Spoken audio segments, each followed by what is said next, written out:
नमस्कार दोस्तों, मैं आशुतोष आप सभी लोगों का अपने YouTube channel C Ashutosh Agrawal में स्वागत करता हूं। हम सभी जानते हैं आज 1 दिसंबर है, महीना हमारा शुरू होने जा रहा है।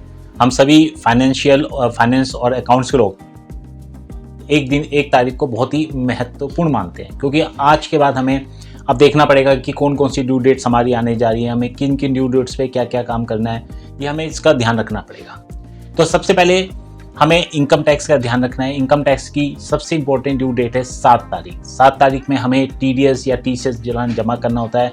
अगर हम जमा नहीं करते हैं तो हमारे ऊपर इंटरेस्ट की बर्डन आ जाती है। इसके अलावा एडवांस टैक्स हमें जमा करना पड़ता है, उसकी तारीख है 15 दिसंबर। अगर हम एडवांस टैक्स टाइम पे जमा नहीं करेंगे तो हमें इंटरेस्ट और पेनल्टी देनी पड़ सकती है सेक्शन 234B और सेक्शन 234C में।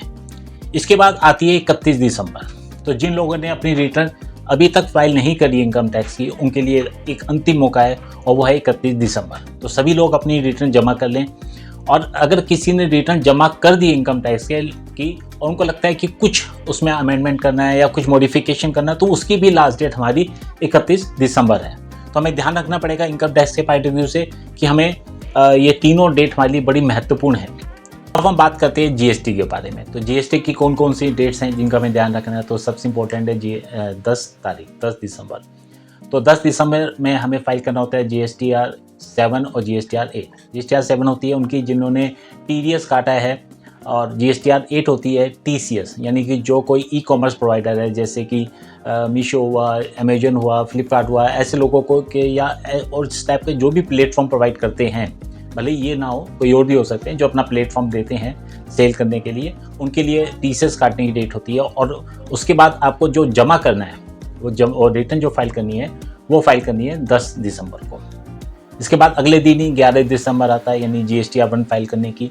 ये उन लोगों के लिए होता है जिनके टर्नओवर या जिन्होंने 5 करोड़ से तो कम है, लेकिन उन्होंने क्वार्टरली में सिलेक्ट नहीं किया है, उन्होंने मंथली रिटर्न फाइलिंग में सिलेक्ट किया है, तो उनको भी अपनी 11 तारीख को GSTR 1 फाइल करनी पड़ेगी।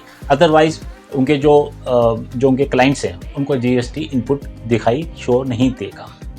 फिर अगली डेट आती है हमारे पास 13 दिसंबर। 13 दिसंबर उनके लिए बड़ी महत्वपूर्ण है जो नॉन रेसिडेंट टैक्सेबल पर्सन है, जिन्होंने अपनी रिटर्न फाइल करनी है, जो नॉन रेसिडेंट है लेकिन उन्होंने कोई सप्लाई करी है इंडिया में, या इंडिया में वो कुछ काम कर रहे हैं अपना, तो उनके लिए डेट ऑफ फाइलिंग है वो है 13 दिसंबर। इसके अलावा जो इनपुट सर्विस डिस्ट्रीब्यूटर है उनके लिए भी फाइलिंग की डेट 13 दिसंबर है।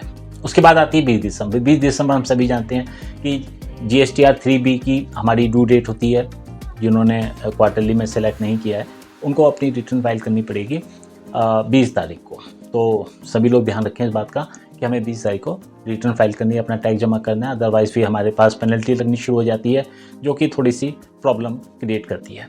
इसके अलावा हमें GSTR 5 भी फाइल करना होता है। GSTR 5 उनके लिए होता है जो बाहर की फॉरेन जो कंपनीज़ हैं या पार्टीज़ हैं और जो डिजिटल सर्विसेज प्रोवाइड कर रही है इंडिया में, तो उनके लिए भी जो उनकी डेट ऑफ फाइलिंग की डेट है वो है 20 दिसंबर।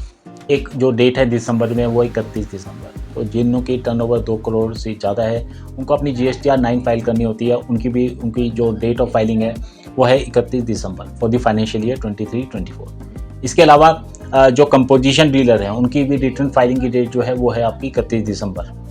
और इसके अलावा 9C जिनकी ऑडिट होती है, जिनकी टर्नओवर 5 करोड़ से ज़्यादा है, उनको अपना एक फॉर्म 9C फाइल करना होता है, जो कि सेल्फ सर्टिफाइड करते हैं ऑथराइज पर्सन उस एंटिटी के।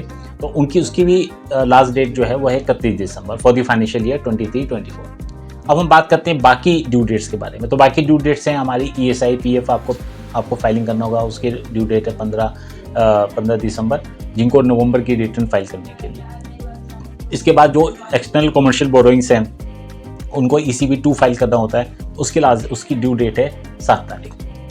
मैंने अपने डिस्क्रिप्शन बॉक्स में ये पेपर इसमें किया हुआ है। आप जिनको भी अगर ड्यू डेट्स के बारे में कुछ भी जानकारी प्राप्त करनी हो दिसंबर मंथ के बारे में, तो उसको डाउनलोड करके अपने काम को आगे बढ़ा सकते हैं। अगर आपको इन सभी चीज़ों के बारे में, ड्यू डेट्स के बारे में या उसमें फाइलिंग के बारे में कुछ पूछना है, तो आप नीचे लिखे कमेंट पे उस पर मेंशन कर सकते हैं। हम पूरी कोशिश करेंगे कि हम आपको जवाब दे सकें, टाइमली हम आपकी क्वेरी को रिजॉल्व कर सकें।